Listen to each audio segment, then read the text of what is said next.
Hey there, Ívar's by Ívar's Fly Workshop here. Thanks for seeing you again on the screen. Today we are going to tie the salmon fly called Collie Dog. We are tying it on a double hook, relatively large hook size, number 8 simply. So it's going to be better for you to learn and see how the fly is tied in details. You'll attach the thread to the hook shank, trim off the end, just like all the other times we do a good fly. The body of the fly, or this fly, is made with flat silver, and it's a flat silver silver tinsel which is put on the body. This tinsel I'm using there in the fly is an really old tinsel. It's made out of metal actually. Nowadays the tinsels are more or less mostly made out of plastic, or like a plastic material.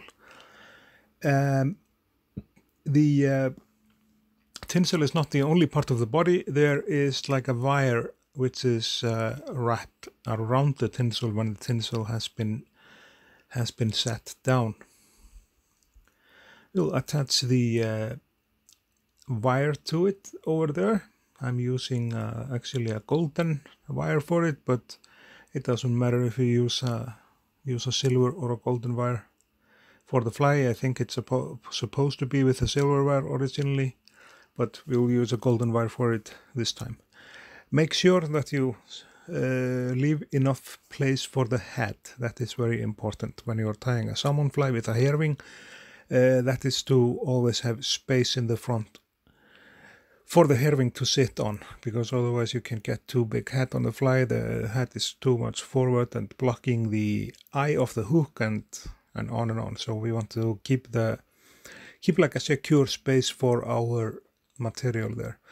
Now we are just wrapping the silver tinsel around the hook shank forward, one more, and then we'll just lock it in place there with our thread.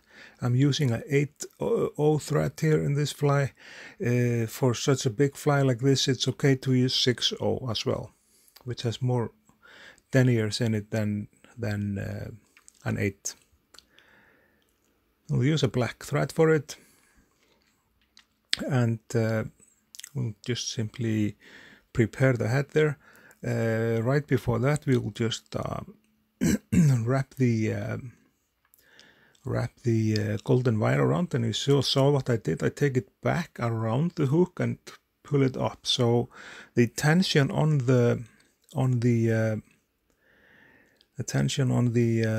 wire is like not pushing the body anywhere.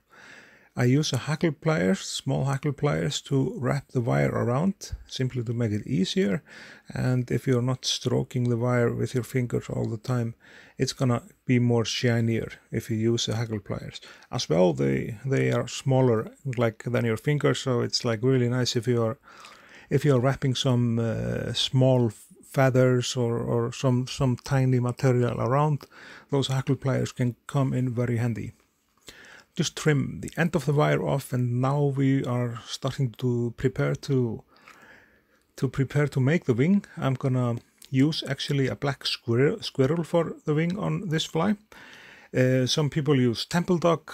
There are I've even seen a collie dog tied with a black calf tail. So there are lots of variations out there, but I've seen them tied with a very long wing made out of a temple dog hair.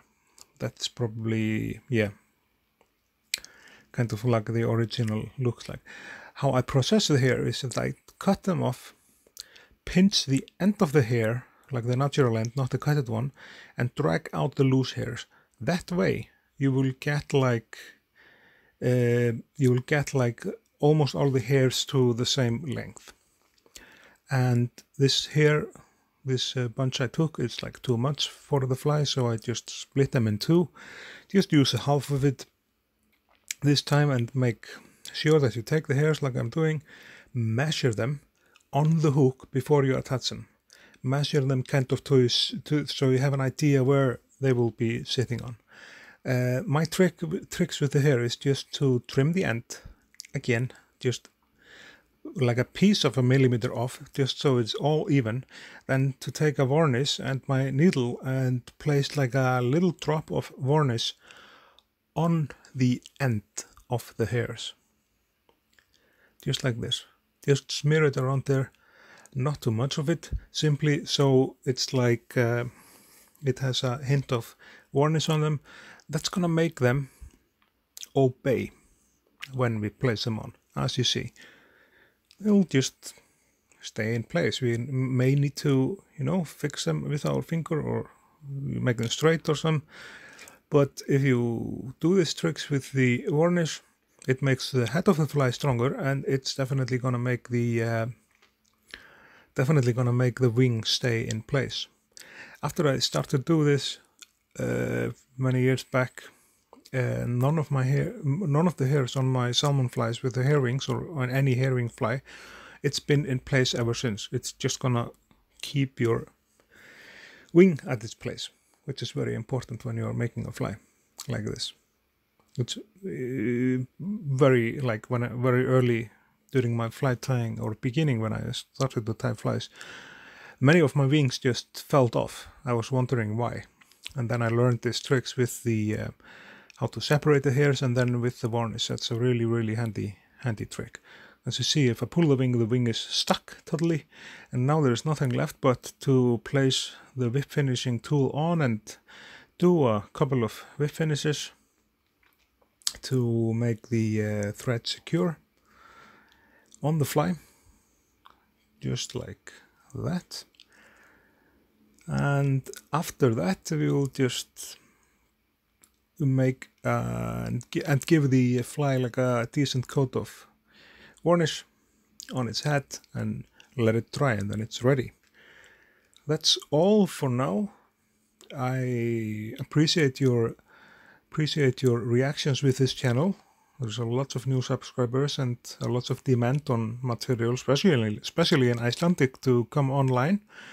But I will, for most of my flies, especially the Icelandic one, I'm gonna translate or make like an English dubbed version of it, like I'm doing with this video. I'm not gonna do it with all of the flies, but if you send in some requests, I will try to respond to them as soon as possible. So the fly is ready. Collie Dog, a classic salmon pattern used all around the world after when you catch salmon.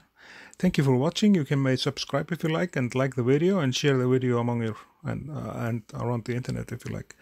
Thanks a lot, and see you in the next video.